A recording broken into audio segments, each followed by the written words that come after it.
Hey guys, welcome back to Full Soul Travel. I am Marian, and in today's video I'm going to do a question and answer about what it's been like living in Tanzania. I've gotten a ton of questions, so I figure since I keep getting some of the same questions over and over, I might as well just answer it all in one video. So I got my phone right here. I got my detox water. Keep me going because it is hot. I decided to film. What time is it? It's like almost 3, but the sun is like literally right above me. Maybe I should have filmed in the morning, so don't mind a little sweat. Okay, so let's get into these questions from y'all.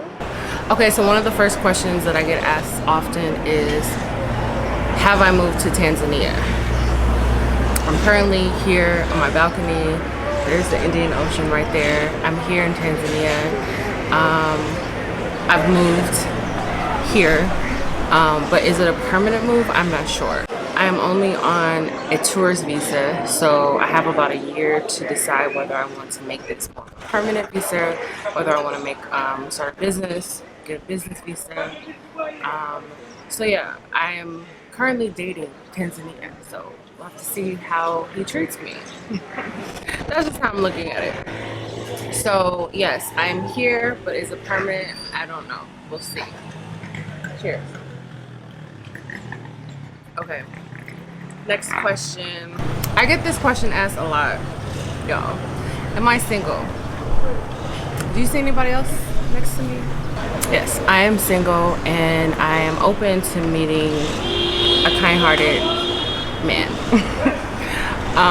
But is that my focus right now? No, it's not. I just believe in divine timing, and when the stars align, that's when I will align with that person. But the question that goes with it is, am I married? No, I am not married. So also what's connected to that question is, will I marry an African man?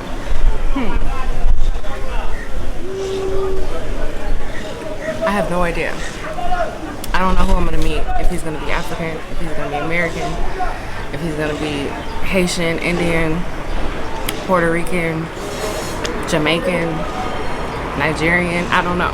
So again, that will all depend on who I meet and who I vibe with and like-mindedness, all of that stuff. So I don't know. I don't know why you guys keep asking me that question, but here's your answer. I'm open to the person, the heart, not necessarily if they're African or not. Okay, so next question is there any curfews in Tanzania? No, there's no curfews in Tanzania. There is currently not, Tanzania is currently not on a lockdown. It is open, which is one of the reasons why a lot of people are coming here. People are wearing masks. Sporadically, I see it happening. I wore a mask when I was actually sick, and I just wore it just to, you know, not spread my whatever I had going on with myself.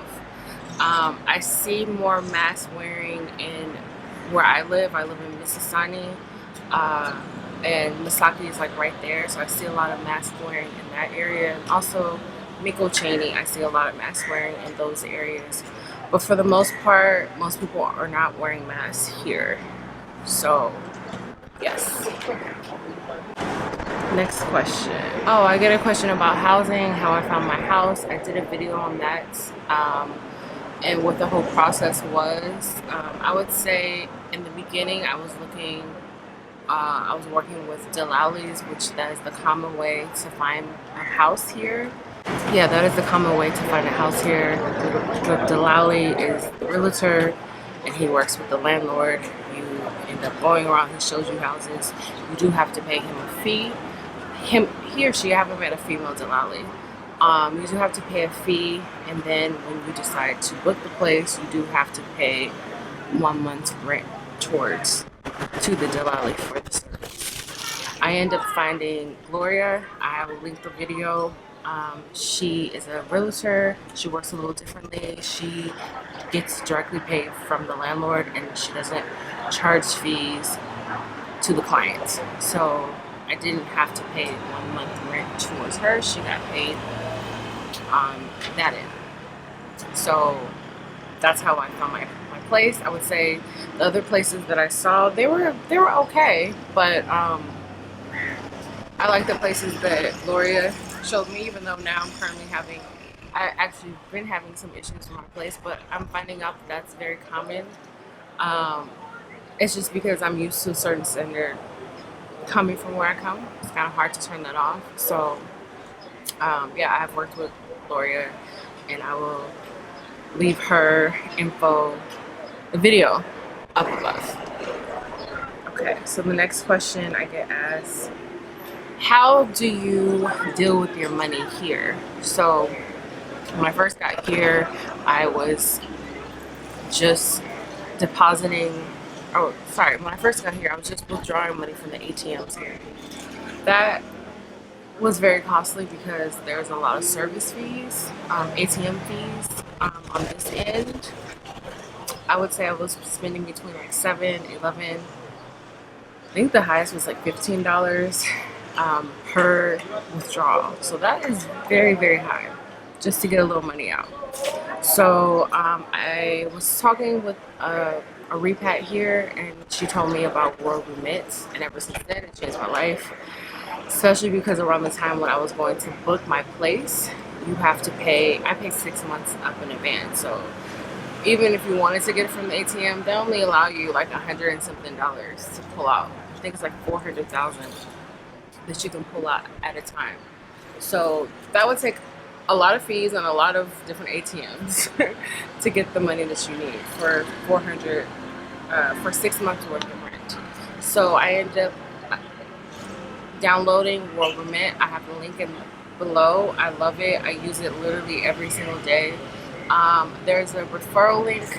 If you send $100, we both get $20 back.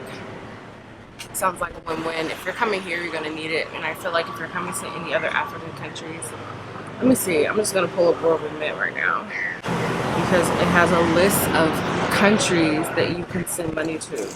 So even if you are American and you don't really have you're not coming here, but you have family here and you want to send them money, you want to send them Tanzania T shillings, you can also download this app. So you can send it to Tanzania, Albania, Argentina, Australia, Austria, Armenia, Bangladesh, Barbados. I mean, the list goes on and on. The Virgin Islands, Brazil, Botswana, Burkina Faso, Cameroon, Cape Verde, Central Africa Republic, Chad, Congo. I mean, there's a lot of African countries on here. Ecuador, Egypt, Ethiopia. Yeah, can't wait to go to Ethiopia. Gambia, Ghana. I mean, literally India. I mean, literally almost every single. Seems like they added Senegal. I mean, they added Sweden, Singapore. I mean, there's so much. I'm just like skipping over. Thailand, the UK. America's not on here, so you cannot send US dollars. But yeah, you could send your money to all. I didn't name all the countries, but a lot of countries. So I will recommend downloading World Remit. You will use it. So what I do is I send money through. I transfer money to myself through M-Pesa. So the way to get M-Pesa, well, there's other money mobile things. I have Vodacom, so their money mobile cashless program is called M-Pesa, and that's how most people pay for things here. Because there are credit cards, but it's not as common. I feel like India had a similar thing there, but I wasn't there long enough to really even care. So, yeah, so you get M-Pesa once you have a Tanzanian phone number, you need a SIM card, and then from there, people can send you money. You can pay. I pay my electricity bill. I pay just whatever I need, I send money to other people. When I'm at the shop, I literally use my M-Pesa for everything. So I transfer money to myself, to that number, Tanzania number, to my M-Pesa account.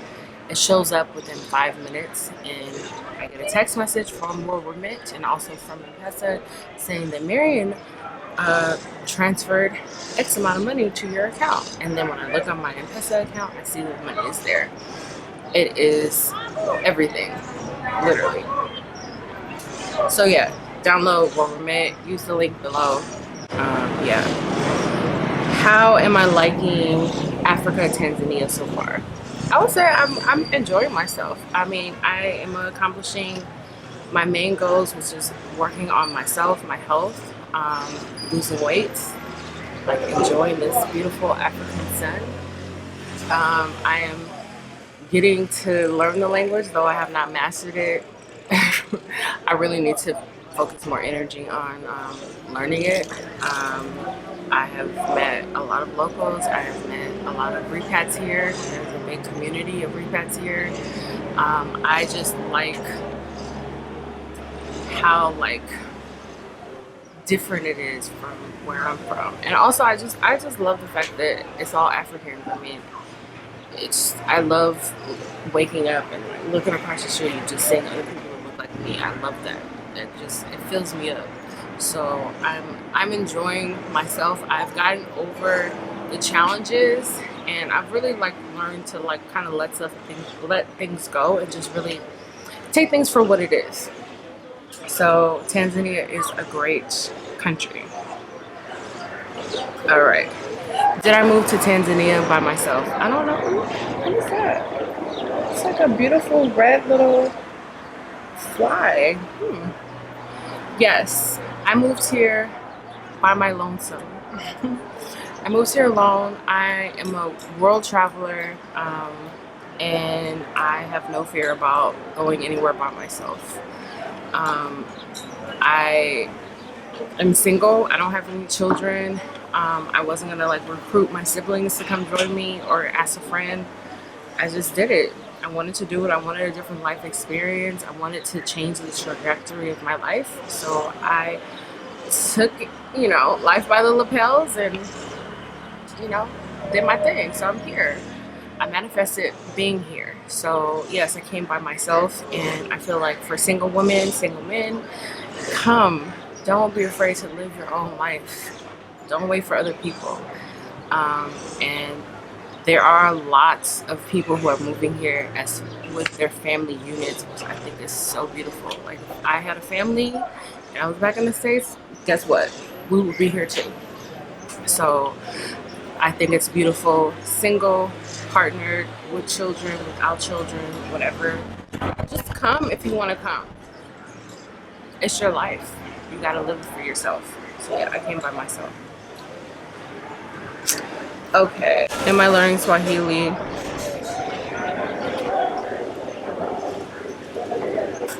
I just answered that.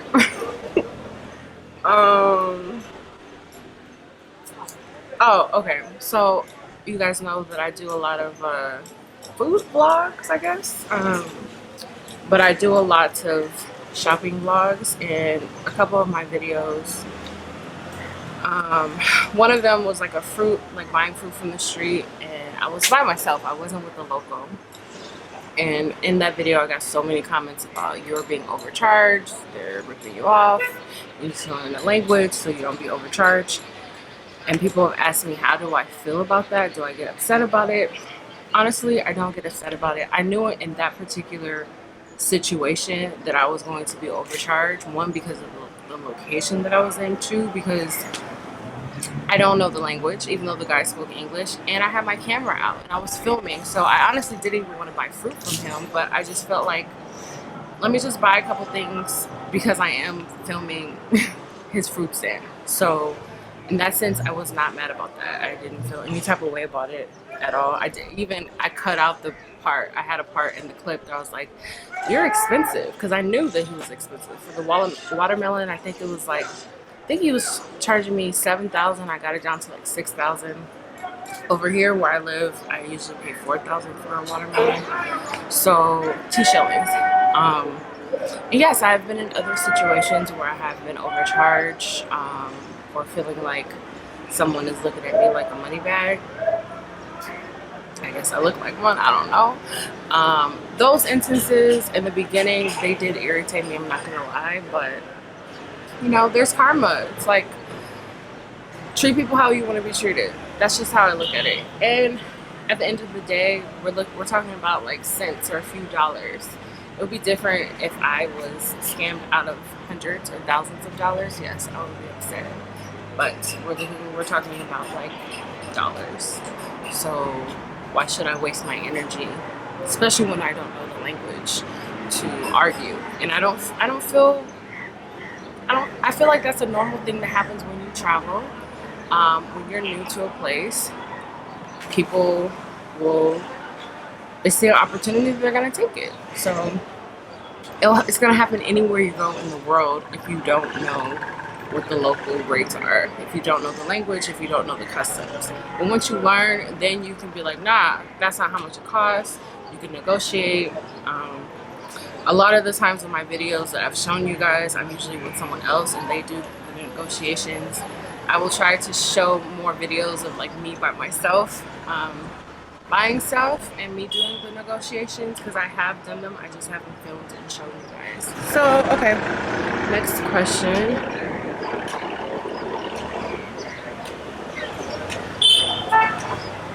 I think I just answered all my questions.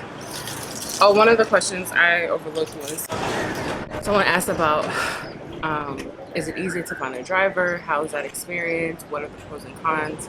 I currently do not have a driver anymore.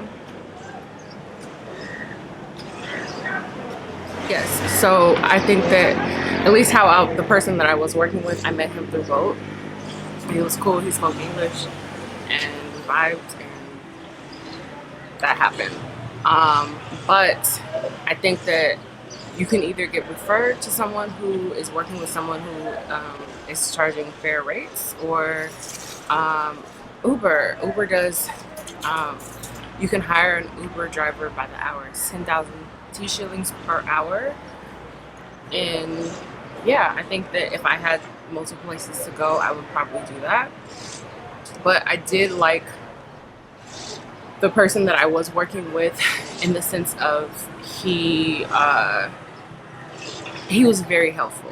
He was very helpful to me in my transition of being here. So it's just a matter of like finding the right person. I think if you really are out and about and you really feel like you need somebody, then I would, yeah, maybe try to find a local, or a dada, or someone that can come with you as you transition into like knowing how things work here.